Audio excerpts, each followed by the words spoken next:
Dr. Shamanda. Welcome back to my channel where we talk about all things mental health, personal finance, and overall strategies to live your best life.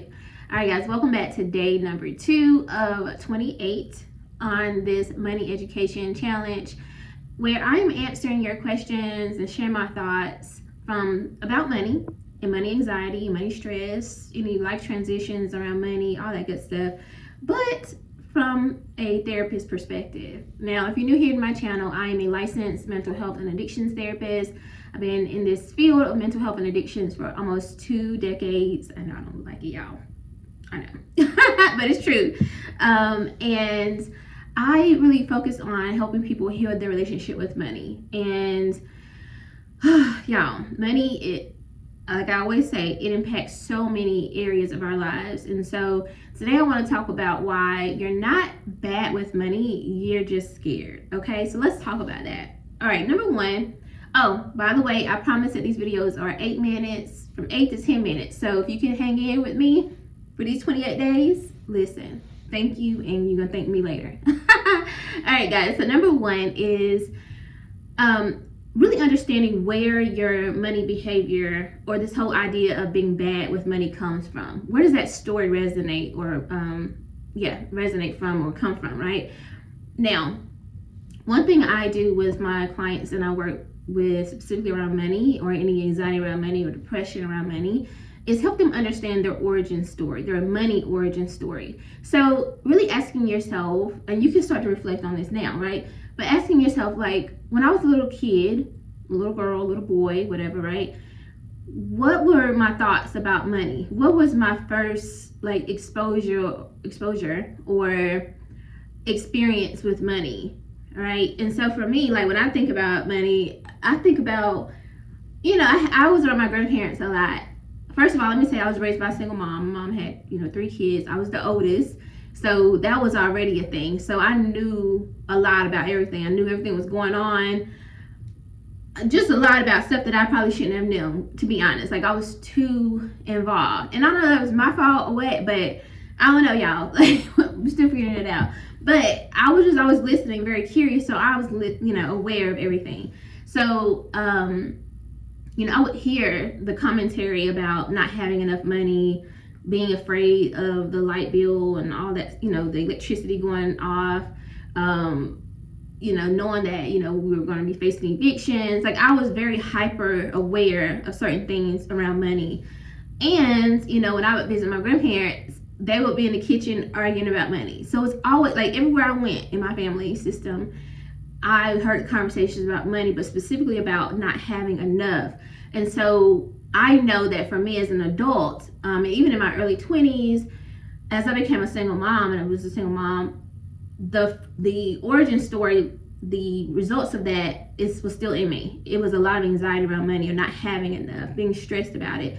So I want you to ask yourself, like, what does that look like for you? Did you grow up in a family where it was like, oh, money don't grow on trees? I know y'all heard that before. Or did you grow up in a family system where people were constantly spending money and, like, balling out? Y'all had everything. You could go to the store and get the newest pairs of shoes or newest outfits. You never had any issues. You never were stressed about money. Like, what does that look like for you? So really understanding family patterns, a mindset of scarcity versus a mindset of abundance. Like, what were you surrounded by? And also looking at any past mistakes, which I don't think anything is really a mistake, but past choices and consequences attached to money. So looking back, right? You got to go back to understand where you are now. And again, I always say how working with a therapist allows you to really reflect on these things in a very much more deep way. So I definitely recommend that. Looking at number 2 is fear-based money behaviors. We talked about this kind of a little bit in day 1, around, like, avoidance. So are you avoiding looking at your numbers, essentially, whether your income, the expenses that you have? Any type of avoidance, again, just makes it worse. Like, if you lean into actually doing the thing that you need to do, it actually helps you heal that space or be more confident. So sometimes we're operating out of fear because we're avoiding the thing. And then also, of course, like the impulsivity. So we kind of talked about this yesterday again, where sometimes when you're afraid of something, you actually kind of jump into it without really thinking through the consequences or the results of your choices. So just be mindful of fear-based behaviors, okay? Number 3 is I want to make sure that you understand that shame, the feeling or emotion of shame, actually makes this worse, right? So let's say you do make a choice, a decision around money, and maybe like you're hiding it from someone. Like, for example, like maybe you have a partner or a spouse and you have a shopping addiction. Remember, I am a licensed addictions therapist here in North Carolina, so there's no judgment here. But maybe you do have a shopping addiction. Maybe you got a food addiction. Let's just call it what it is. But maybe you don't necessarily want your partner, your spouse, or even your parents to know, because if they knew, you would feel ashamed, you would feel guilty, or have this level of remorse. And so when that happens, you hide it.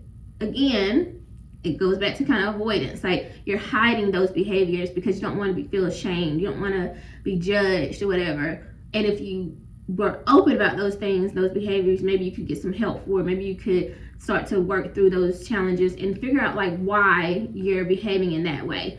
But shame really is the thing that keeps us in bondage, right? Because when you're ashamed of something, it becomes a secret. You're hiding it, which when it's a secret and you're hiding it, you have more space to keep doing it because nobody knows. You know what I'm saying? So we really want to work through how shame could really increase your behaviors, those negative behaviors that you don't want to continue, and you know consciously that they're not correct or they're not leading you down a good path. So you want to work through feelings of shame because that makes it worse and it allows those behaviors to continue. All right. Now, number 4 is I want to encourage you to reframe fear as information. Okay. So what does that mean? Basically, that means that once you notice that, like, I'm ashamed of something or I'm fearful about something, specifically around money, then that's a moment to be like, you know what? Wait, why am I afraid of this? Why am I feeling this way? Why? For example, let's say you're female and you like to shop, you like to buy shoes, for example, not to be cliche, but and you don't feel like you want to tell your partner. Why? Like get really clear on why. Like, why can't you tell your partner that you bought 3 pairs of shoes? Why do you feel the need to hide that? Where's that coming from? Where's that fear coming from? Does it mean that you're ashamed and you were taught to not spend money on yourself? Does it mean that you're going against the family financial plan? Like, maybe you and your partner had created a plan to save to buy a home, and you're not supposed to be spending money without telling each other. So maybe that's where the fear is coming from. So fear really indicates or provides us with more information, because if you get really clear on why you're afraid or ashamed of that behavior, it can help you understand a deeper meaning behind it. Okay, if that makes sense. So it doesn't necessarily mean that you failed or anything, but it does mean that there's something there. Whether, again, like it's shame, it's guilt, but again, you can get really clear on why. But again, these are things that you can work with your therapist on. Okay. Now, I would say the last thing I want to share here is understanding yourself is more important than trying to fix everything all at once. Okay. Again, the fear and shame will kind of lead you down a path of like, something's wrong with me, I'm bad with money and all that stuff. But the reality is, I want you to give yourself some grace, because you have a money origin story. You have a money experience early on in your life that has led you down this path. So I want you to get clear on understanding what that is, so that you don't live in bondage of fear. So try to understand yourself instead of trying to be like, I need to fix this, right? Because understanding yourself will lead you down a path where you can fix it and heal those places. All right, I hope you like this video. I hope this is very helpful for you. If you do like it, like, comment, subscribe, share, and I will see you guys in day 3 of 28 on this money education challenge. I hope this is helpful, and I'll see you soon. All right, bye.